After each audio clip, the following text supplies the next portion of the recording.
So, hi guys, welcome to the Black to Business podcast. I am your host, Monique T. Marshall, and I have a lovely guest here with me today, Mr. Chekwas Okafor. He is the CEO and founder of the fashion platform called ONYCHEK. And one of the things I like about this platform is it's a platform that basically seeks to bring economic development to Africa by providing African luxury fashion to the world. So that's one of the things I'm very excited to talk about on today. So thank you for joining us. Thank you. Thanks for having me. I really appreciate it. Of course.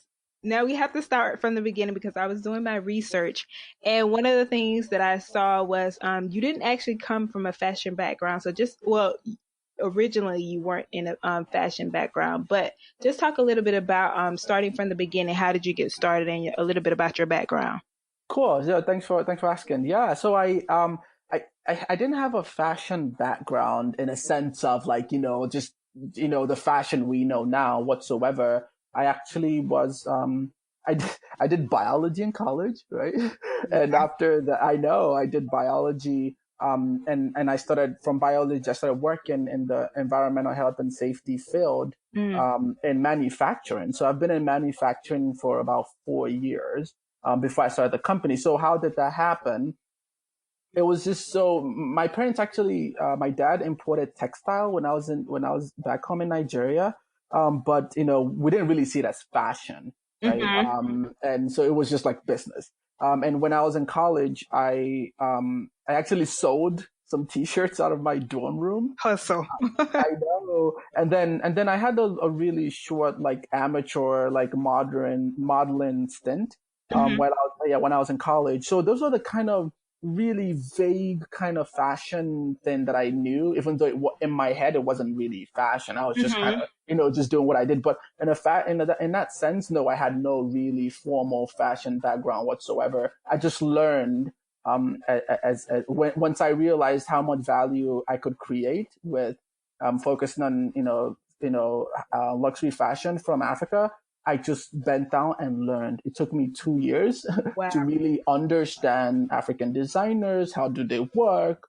Even learn about African designers, because I didn't even know about them in 2014 when I started working on the company. But it took me about 2 years to kind of figure things out and learn about e-commerce, learn about all these things. And then in 2016, I launched the company. It was a long 2 years, but it was all worth it.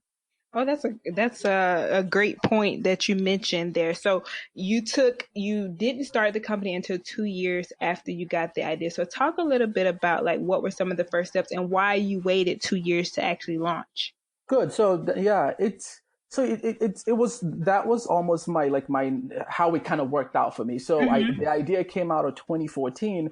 A friend sent me a message like, really amazing products made in Nigeria. I was like, wow. Why is nobody talking about this? I didn't even know about it. I'm Nigerian.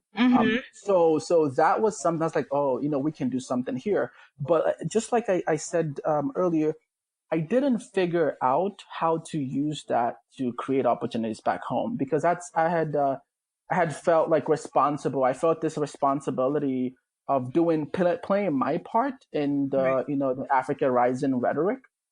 So I didn't just want to be somebody who talks about how things are not great. I wanted to be a part of the solution. So that meant that whatever I was doing that wasn't related to Africa or how it was going to create something positive, then I wasn't going to do it. Right. So when the idea came up in 2014, I kind of liked it, but I wasn't really into it because I couldn't figure out how I could use fashion to do that. So it took me about 6 months for that to click. Right. You know how ideas progress and it just doesn't, it's not like one big epiphany. It just, it grows on you. So I think even though the idea came in 2014, it took me about 6 months, like till November 14, to realize how I can use fashion to create opportunities back home. And that's why we only stock brands that are making their products locally. Once I made that connection, it was over. So I started learning about it. I knew what to learn. I started reading. Obviously, the internet was helpful. I used Instagram to find designers. I learned about the industry. I learned about fashion in general. I learned about computers. I learned about Right. podcasts. I didn't even know what podcast was in 2014. I'm serious. I learned about Silicon Valley. I didn't know anything about that. I taught myself how to code. So I taught myself how to code in that time period as well. I learned about e-commerce. So that was the process. For me to build something amazing that's going to shed a different light on the continent in the way that I wanted to, I had to learn and I had to be patient. So that was the process. That's what took me so long. Yeah. So many good points: patience, learning, taking your time. And one of the things you mentioned is finding like designers locally. Now, when you say locally, that is in Nigeria or in Africa. So there you go. Yes. Okay. So talk a little bit about explaining like how did you create those partnerships? I know you found them on Instagram, but what was that like? Because I know a lot of times it's like we want to do business here and be international, but it's sometimes about like getting that, whether it's shipping. So talk a little bit about that. So this is something I really underestimated. I thought that like once I came up with this idea, it's going to be a lot easier to convince designers to kind of want to work with me. That didn't work that way, because these really good designers have had a lot of people pitch them.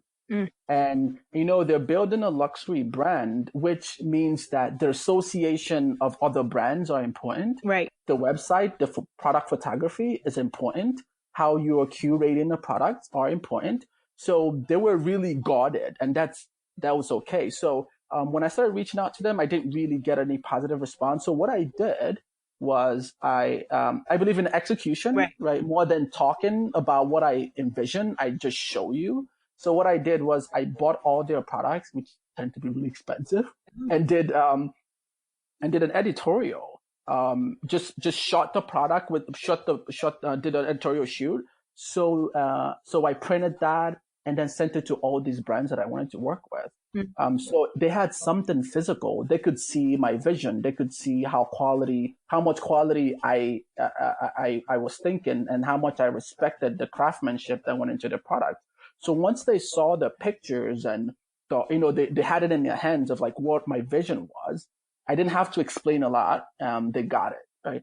But interesting enough, even at that point, as much design, a lot of designers still weren't interested. So I think about 8 brands kind of bought into the vision, and they gave me an opportunity to start with them. So I started with about 8 brands, and obviously we've grown to about 13 now. We're trying to get to 20. So that showing, like execution, just showing instead of just talking about it, was really helpful with even getting that partnership. So now it's a lot easier for me to create partnership, because they actually see the website and they see what we're about. Right. We've gotten some kind of press, so it's easier to get those partnerships. And obviously having them in mind is also really helpful, having understanding what they're trying to build. Right. Exactly. It's not all for me, because we're doing something that's going to be long term. So even seeing them as customers and treating them as one has been really helpful as well. Definitely. So you are talking to our audiences, definitely like those who are just starting their business, kind of thinking about starting their business. So when you said, I took action, which is great. And one of the things that you mentioned is you bought their product. So talk a little bit about, some people are thinking, I don't have the money to do this, or maybe even some of the sacrifices, or how did you prepare financially? Yeah, so that is a challenge, right? So that was challenging for me, but I knew that was what I had to do. But lucky enough, I was working a relatively good job to be able to afford that. And also, it was a very, very bold step for me, but I withdrew from my 401k as a startup capital to do that. Yeah, because you just have to be convinced enough if you believe in what you're trying to build. So those were the steps I used to kind of fund that first startup capital to do this really expensive type of outreach.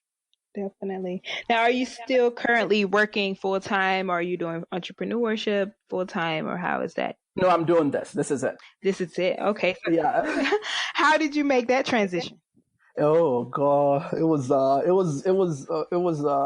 interesting. I left my workplace a little earlier than I expected. Mm, I was planning to, leave a little later, but I got to a place where I just decided I felt this needed more attention. I felt if I want to build something massive, I have to give it that much attention. It didn't feel like a part. It wasn't a side gig for me. This mm, is it, right? I want to make this big. I want to, help push this further. So one, I can, make this designers a lot more known in the US. I can help, foster, because they're the ones who actually do most of the job creation. Because if we increase demand hmm and we buy more, then they have to feel capacity. And that's the exciting part. So those are the things that kind of made me make that big leap, and, to kind of focus on this now. So, it's been a journey, just like, it's been a journey, but, it's been worth it and, hopefully pays off, It will definitely. Thank you. No, I hear a lot of people say that moment when you feel like you can't sacrifice, or you know that your business requires this much more of you, and that's that point where you reach for it. It's like I have to make a decision. There you go. Yes, so definitely I agree with that. And so from that point, like, what would you do differently, or is there anything that you would do differently for someone who's thinking about, taking that leap? Yeah, I mean, so, regarding that take, you just have to look within and know that it's right for you. People's situations are different, Right. so you have to know that there's maybe you want to consult on the side if you have that type of, you can consult without having this long engagement with the company. That can help. I've seen a lot of people do that. You can, you just have to look within and know what can you do and what can you not do. Another thing I would like to put out there is, you, you know, uh, some people can still build a massive, at least for the first couple months of the business, by outsourcing. That I've seen people who do that. So, taking that leap doesn't necessarily mean, it's not like, unless you're super sure, you can still try to wing it until you figure it out, but you will know when that time comes, like, maybe it's now, Right. yeah. De- So it's all individual. Definitely situations. So you have this great, awesome platform that you provided. So what was it like to, get that first customer, or starting to, what ways did you try to, target those people that, you felt were interested in what you had to offer? So how did you go about that? Was it social media? Was it guerrilla marketing in different ways? So yeah, it's a little bit of a bunch of these things. So yeah, it's social media has been helpful. Press has been really helpful. We were fortunate to be in the press. I think a month or maybe 2 months after I launched. So that was really helpful to target our customers, and targeting as customers, just like we're a startup. We're literally about 7 months old. Mm, So it's still, we're still on that journey to find where they are, what do they do, how, where do they hang out, how do they hang out, what matters to them. We're still trying to target that, but so far it's been going well. Media, social media has been really helpful. Somebody like you, mhm. helping me out to tell the story, that's really helpful. So I really Or, appreciate that. of course. So press, we were in CNN and things like that. So we've gotten some press, and we actually do a really good job with SEO as well. Mhm. So we're ranking really well on Google search. So that's been really helpful. So we're doing every bit of digital marketing. We can probably do a little better in some aspects of this, but we're learning. It's a really young organization so far. So, but we're kind of excited about how we're going. Definitely. And you were mentioning like all of these great things that entrepreneurs definitely need to think about. But sometimes it's like, some things fall by and you'll get to them. But you mentioned SEO. So Yeah. talking about these things, like how big is your team now? Yeah, so we're a tiny team, right? It's yeah, no, it's about three of us. Okay. Yeah, it's me and somebody, she creates amazing content, because we focus on content a lot, because we believe that we have to.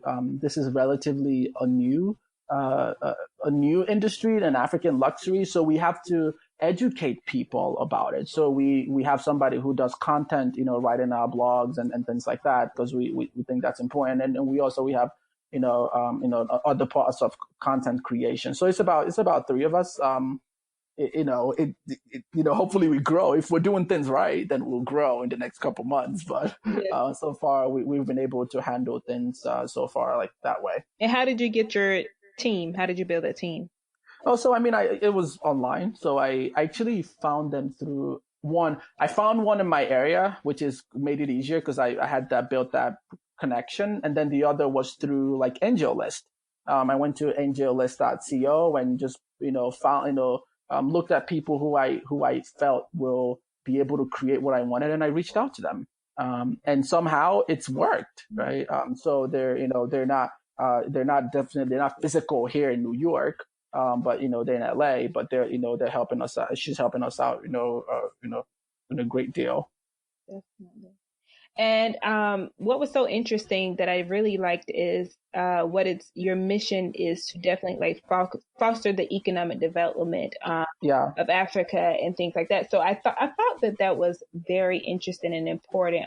Enough businesses definitely don't broadcast that that's their mission. So why was that important for you? Yeah, there was nothing. There was nothing else I could have done that in life that would have made me feel fulfilled whatsoever. It came from my parents. I grew up with my parents that encouraged me to be of service to my environment.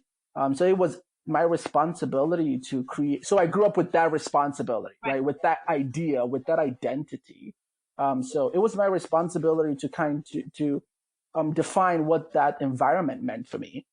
So 4 or 5 years ago, that environment became the continent. I have to do something to support, I have to play an active role in this. So, that has been my driver in everything I was doing. So even when I was working with, my 9-to-5 jobs, I knew that was temporary. Mm-hmm. It was clear because it wasn't doing anything for the continent. Even when I was already selling clothes out of my dorm room, I left that alone because I couldn't find a way to make that create opportunities on a continent. When I modeled, when I did all this other stuff, if it hadn't have any connection to providing positive impact on a continent, I just wasn't going to do it. I wasn't going to be happy. Mm-hmm. But once I made that connection with high-end fashion, to create opportunities on a continent, that was it. So it was just this internal drive, this internal mission of a sense of self that I had to dedicate a lot of my life in doing something for the continent. So that's where it came from. So if I was doing anything different, then I wouldn't be happy. Definitely.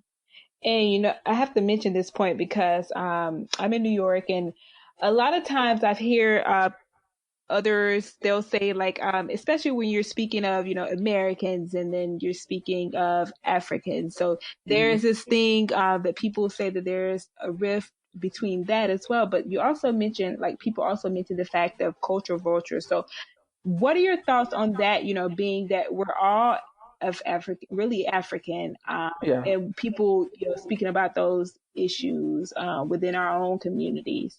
Yeah. So you're talking about cultural appropriation? Yeah, definitely.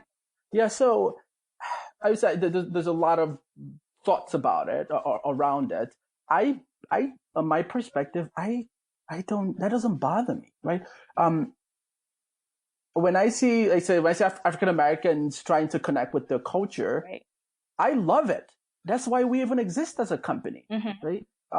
Most of our biggest customers so far have been Africans in the diaspora, and then African Americans that are trying to connect with the culture, and then people, conscious consumers. So I look forward to that. I mean, that's cool, right? That's people trying to connect to where they're from and trying to understand the culture. I'm okay with that. But I think some conversation about when people talk about appropriation is when maybe the people who are, let's say, wearing X, Y, and Z don't understand it and they don't try to understand it. They're just kind of wearing it because it's in vogue. Then it's kind of disrespectful, right? Overall, right? It doesn't even mean if it's only African Americans or Africans, but just the idea but if somebody's consciously, hey, I'm trying to understand this Ghanaian culture. I want to understand the Nigerian Adire clothing. How does it work? So I'm wearing it. I want to understand. I want to be a part of this, wear this necklace that's a Maasai, the Kenyan type of necklace, because I want to connect with that. I'm totally okay with that. It's just, I think, when people just do it out of fashion and without respect to that culture, then that becomes a little, problem. And you can understand why. Definitely. Yeah, no, I agree. Because I think, especially the times that we're in now, we definitely have people that are definitely interested in being educated. Absolutely. Absolutely. So it's important even more to support like what you are doing. And the fact that you said the responsibility, I think that's an important point to mention, because we all have that responsibility, whether we want it or not. It's just what we choose to do with it. Exactly. Awesome to see people like you and building platforms like yours. So yes. Thank you. And with that being said, like, what do you see the brand being in the next, say, 2 to 5 years? So first we want to serve our customers as, we want to be the best people serving our customers. We want, when people think about African luxury fashion, they think about ONYCHEK.com. We want them to be repeat customers. We want them to learn more about Africa just through us. So we want to be the number one destination for African luxury fashion, and that's basically it. And that means adding more designers. That means adding designers from different countries. That means having pop-up shops so people can actually come and feel the products. So I think all we're focused on is our customers and removing any barrier from people accessing, African luxury fashion. That's basically what we're trying to build, a company that's customer centric, but by providing great content and hopefully making steps in our mission of creating jobs and preserving culture. Definitely. And even in a lot of the points that you mentioned, where that it took you time, and I see patience. I see making sure you perfect one thing before moving on to the next. So I think a lot of times that's what entrepreneurs deal with, is it's like they want to combat one thing and then do a multi-million more before it perfects. Mm-hmm. So what advice would you have for someone that's like, I want to do this now. This may not be perfect, but I do need to introduce this next thing. So that's something. Yeah, I run into that as well. Like as entrepreneurs, like you have, you have this zeal of just creating stuff, right? And by default, maybe you create something and it, you're already thinking about another idea to put it out in the market, just because maybe that's just how we're wired, and that's okay. But it takes more discipline to focus, and that is really helpful, right? For me, it's even hard. I still struggle with it now when I come up with all these things that I can do, but I have to remain focused and make sure that I achieve what we're trying to build before trying something else. It's something that I struggle with, and but I think it's important. It's been helpful to remind myself to just do X for now, right? You can write up all these ideas and follow up later, but until you perfect, almost perfect X, don't move to Y, and that can be hard. But I will say focus, absolutely. Definitely. So with that being said, what has been the most rewarding thing for you? Most rewarding is first of all, customers loving their product. Like they literally email me and say, I cannot believe this.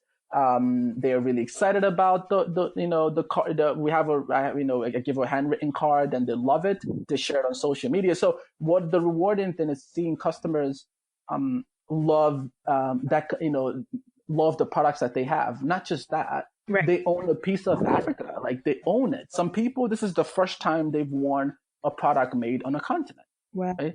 So that is number one, the idea that I've given them opportunity to try something entirely new. That's been really fulfilling. And then secondly, when I hear designers, being excited that they're on our platform, because now that they're having a lot more visibility, right. People are reaching out to them, people are learning more about them. Those two things kind of, just keep me going, those on those pretty interesting days, right? Yeah. you remember those and just keep going. Yeah, those are really rewarding. Speaking of interesting days, what has been the most challenging thing? I mean, it's like just like I guess just like any other entrepreneur. Like I have more. Sometimes I feel like I have more down days than up days, right? But maybe in reality, it's not. You know how when I get press, I love it. When customers shop and tell me what they love, I love it. But let's say, I'm trying to upload something and it just doesn't go as I want, then I feel bad, right? So maybe in a day I go through a lot of ups and downs. So I can't remember any particular one, but I can tell you every day I feel down sometimes, but it's part of it. I don't end my days feeling down, but it's just part of being an entrepreneur. You have to manage your psychology as well. Definitely. Knowing that even though it feels down, you're probably creating even some kind of value in the future without even knowing it. So it's just managing our psychology as entrepreneurs is really important.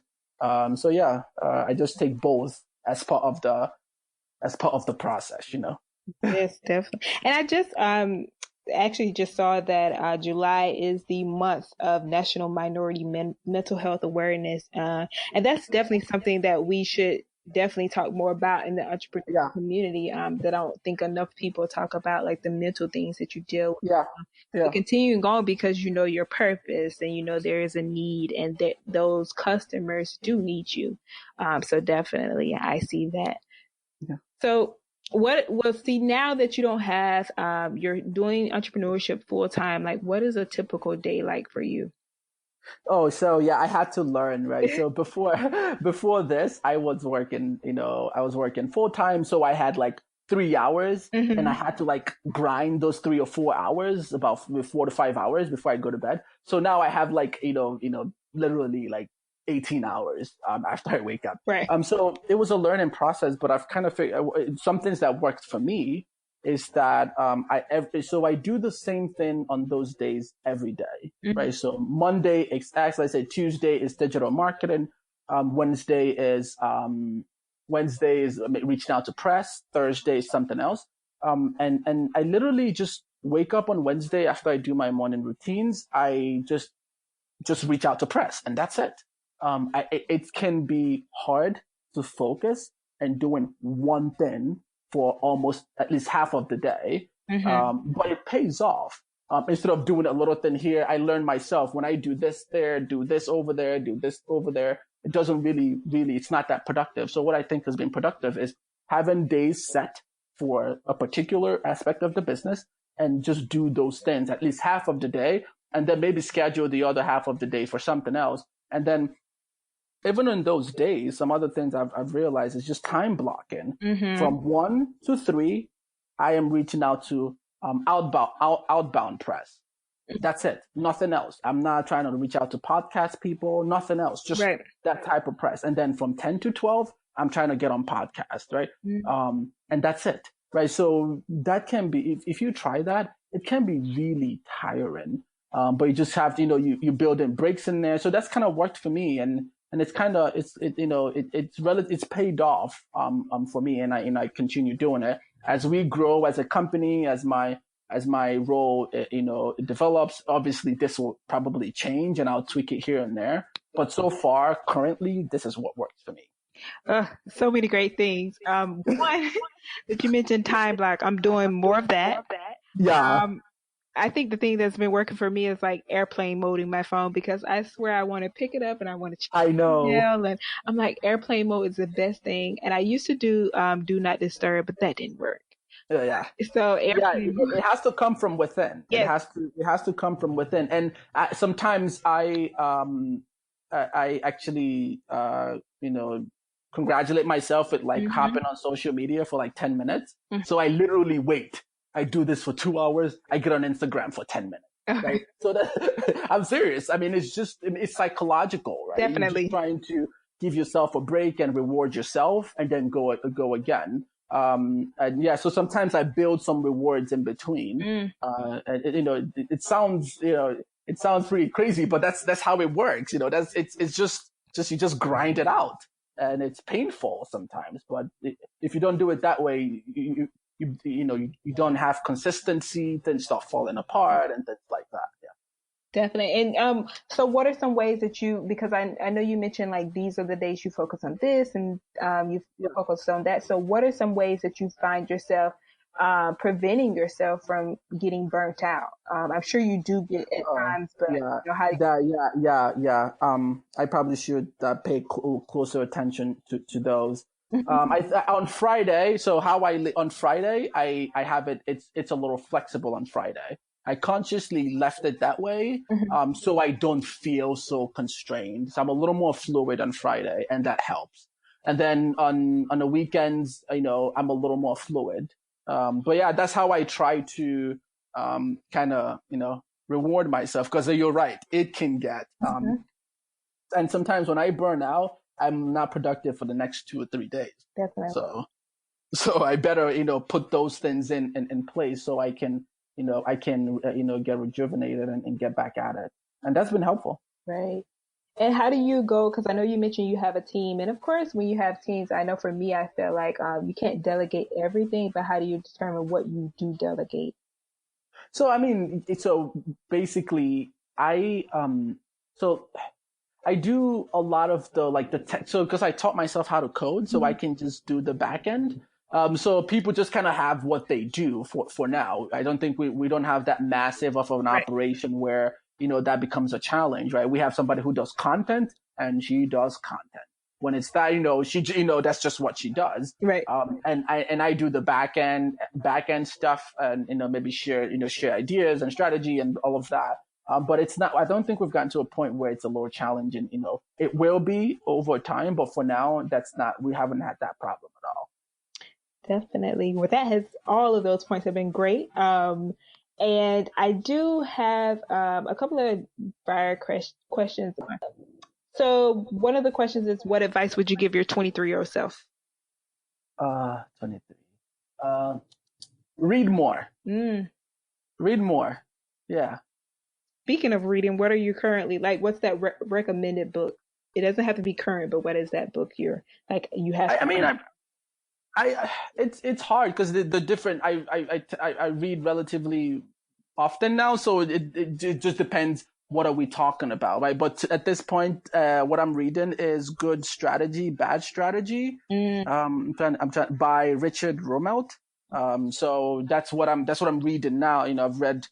I try to mix fiction with nonfiction, and all these books. I kind of read relatively frequent, so it's hard to pick out one. But for now, what I'm reading is Good Strategy, Bad Strategy.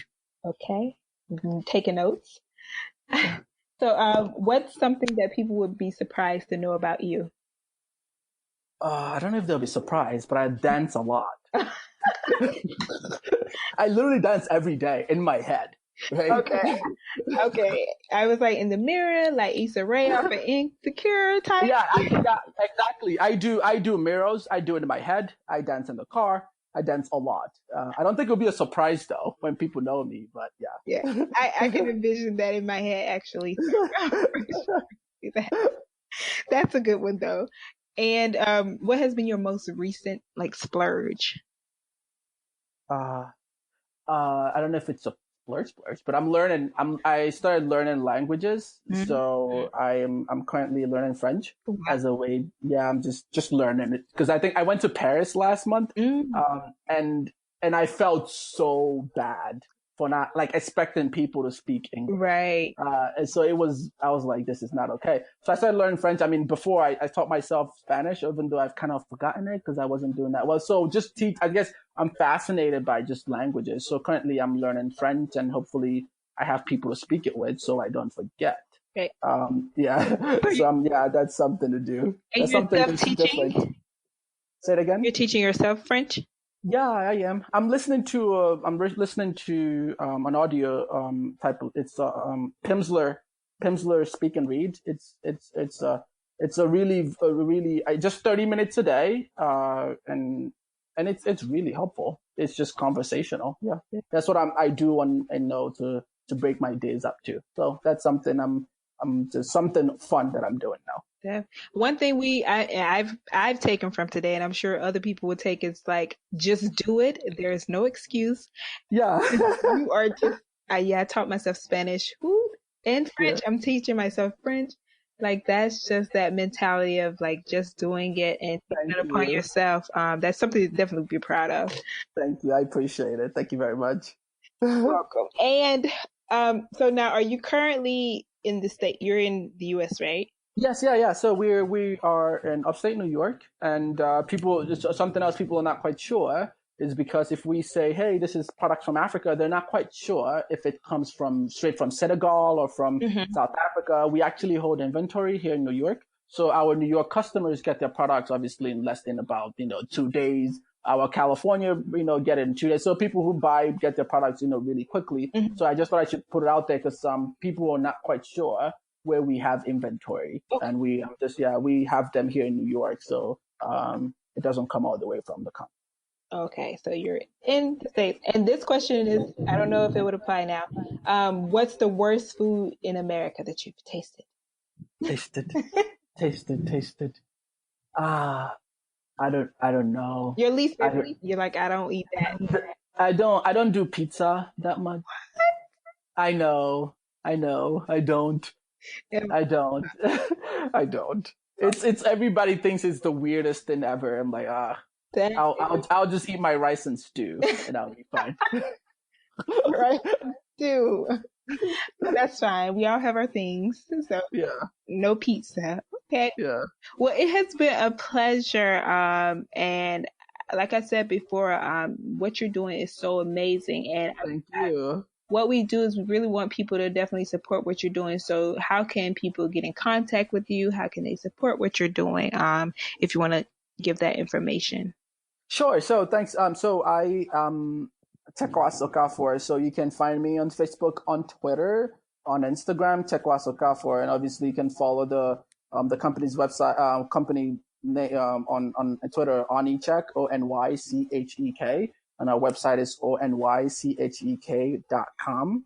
Yeah, and that's it. So if you see anything you see, please share, like, share, the more people who know, the better, and I really appreciate it. Definitely. And definitely, what would you leave someone with who's either considering starting their business, or they're in that point where, they don't know if they should keep going or if they should just give it up? What advice would you give someone who's in that area, in that space? One thing that's really been helpful for me is being mission driven. Mm-hmm. That has been really helpful because when you're mission driven, every other thing becomes less important if it's not, if it's not in line with that mission. And when those days, they're not the greatest days, and when you're down, because that will come, I think being mission driven has been really helpful. You tap into something bigger than yourself. So that's for me, that's been really helpful. And if I were to tell anybody, I think that really helped. And if it has to do with helping people, that even, that's like, that even helps, tenfold. So yeah, that's something that has helped me out through the process. Definitely. And I would just say, definitely remember why you started. Exactly. So it'll keep you pushing and write down those goals. Exactly. So yes, it has been a pleasure. And everyone, of course, you can follow us on Black to Business, everything at Black to Business. Reach out to us at hello@black2business if you find that someone would be great to feature. And thank you, our guest, Chekwas. We are here for you. We're here to support you. Thank you very much. I appreciate it. Thanks for giving me the time to talk today. I really appreciate it. And for you, starting this and, sharing, Black businesses, I appreciate that. Thank you. Of course. Thank you very much. You're welcome. And that is a wrap